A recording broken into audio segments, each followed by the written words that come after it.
going on, everyone? This is GWReborn. I have a fun video today, a challenging one. Solo farming a time for heroes in Eye of the North, the final mission to kill the destroyer. Going to be doing a slow pace video. I really 10x slow pace this so that way the first 2 minutes of the video you're able to see me explain every step it takes.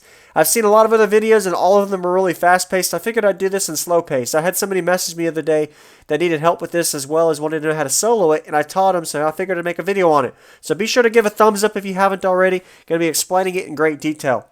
For anything else, make sure you have Delver title on. That way you have an additional extra support for this. It helps do a little bit more support for the destroyers, so definitely have that on. You're going to maintain all your enchantments on yourself at the start. So before I go any further, also, all details are in the description. I'm going to explain it to my best of ability, but you're also going to want to see everything you need for your gear, templates to load, runes, etc. for your heroes as well as yourself. And you may not be able to load this template if you're not running a monk/assassin, but any profession with assassin secondary can do this. So I'm casting all of my enchantments from my 4 heroes now onto myself. The main key thing here is to make sure you macro manage your skills. So if you hold shift and then click on the enchantment skills where you see that little red circle with a dash around it, that will cancel out to where you can micromanage them, macro them in other words. So that makes it where only you can cast them manually. So that way they can't remove the enchantment. So that's why you see that little red lash right there on there. So make sure you use that before you even activate any of their skills. Otherwise they're going to remove them immediately. So you have 4 heroes you're going to maintain these enchantments for.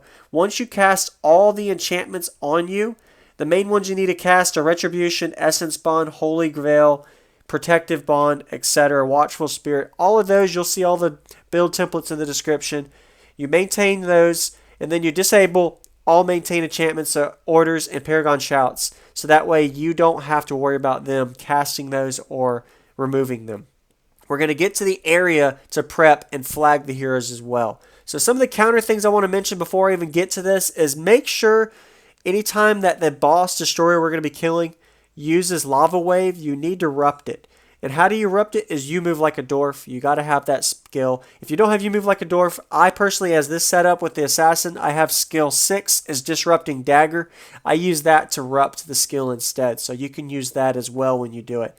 And you have to make sure you've got at least a certain amount of energy and health for this. So the next concept is 105 HP armor. That'll be in the description as well. That's where you have minus 75 vigors or superior runes, minus 75 times 5. So if you do all 5 of those, you get your health down to 105. I have 135 health because I had a dagger with plus 30 health on it. So as long as you're close to that HP, you should be fine.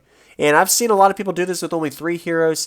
I wanted to add a 4th because I wanted a little bit extra damage support, and I wanted a Necro to be able to use BIP for a little bit more energy management. So I'm slowly creeping into the area in slow speed, giving you an explanation for it.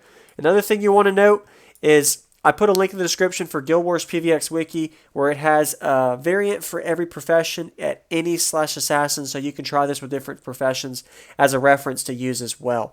So this is a Time for Heroes solo dungeon at the end of Eye of the North we're going to be trying out. Once you get close to the fiery area, that's where you're going to flag your heroes near the lava. Make sure they do not stand in the area where there is lava, otherwise they're going to cause problems, take damage, and die. Make sure you also set them to avoid. If you don't set them to avoid, they're going to continually rush in and try to help you attack the destroyers, maybe even heal you. So make sure you set your heroes to avoid. And confirm you have all the bonds on yourself. Make sure all protective bonds are casted on you.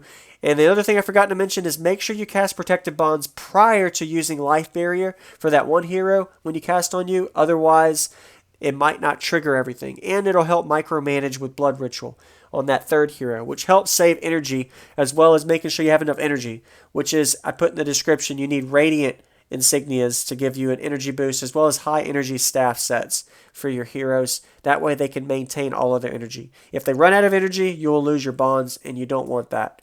So we're getting close to the area. Now we want to make sure that we have all of the enchantments. Protective Bond, Essence Bond, Strength of Honor, Balthazar's Spirit, Bending, Suzor, Retribution, Holy Veil, and Watchful Spirit. And then the last one is Life Barrier. I was talking about all these bonds earlier. I want to double check and make sure you have all of them. I said this is going to be a longer video because I want to make sure I explain everything. I normally do videos really fast-paced, but I hope y'all are enjoying a different kind of video where you slow it down for the first 30 seconds of the video. I literally could have stopped right here and just had 30 seconds and the video would have been done at 4 minutes, but a little bit more explanation. Alright, so now I'm going to be rushing in. My fast speed mode, or slow mode, is actually about to end, and I'm going to go to fast mode, and you're going to see the concept I explained when we get to the boss. So I used fallback and the shouts, micromanaged, cast it on myself. Now I'm running to the boss. Activate I am unstoppable the moment you get to the boss. Now I'm going to slow the time down again so you can get a view of me casting slowly. You want to first cast up the Evans skill. That'll do additional damage. And then start micromanaging your Necros. So your Necros, you're going to need them to cast Order of the Vampire. While you use Order of the Vampire as well as Order of Pain, you're going to start using your skills. You're going to use your Dagger skills on him. Constantly use skill 1, 2, 3, 4. And then sometimes you can go between 3 and 4 with your Elite Mobius skill back and forth while maintaining your skill 5 Dorvern spell. And whenever he uses his certain lava skills, that's when you need to Rupt with Disrupting Dagger, or if you move like a dwarf. So when you use you move like a dwarf, you can use that as well. Disrupting Dagger just gives you a little bit of a faster recharge rate. So maintain your I am unstoppable, constantly use your Dagger skills, micromanage your Order of Pain, and your other Necro Elite Order of Vampires until he is dead. So it's very self-explanatory from there. I'm going to go ahead and end it at that. I hope I explained it really well. I'm going to make mistakes. I'm not perfect by no means, but wanted to try a different kind of Guild Wars video with a kind of a vlogging, slow-paced video to explain every step multiple times. Sorry for repeating myself. Enjoy your Guild Wars video. Hope you enjoyed this solo farm. It literally takes a minute and a half, but I stretched it out so that way I can explain everything. So we're going to go ahead and kill this boss, and I'll end it at that. Enjoy the music and the cinematic ending.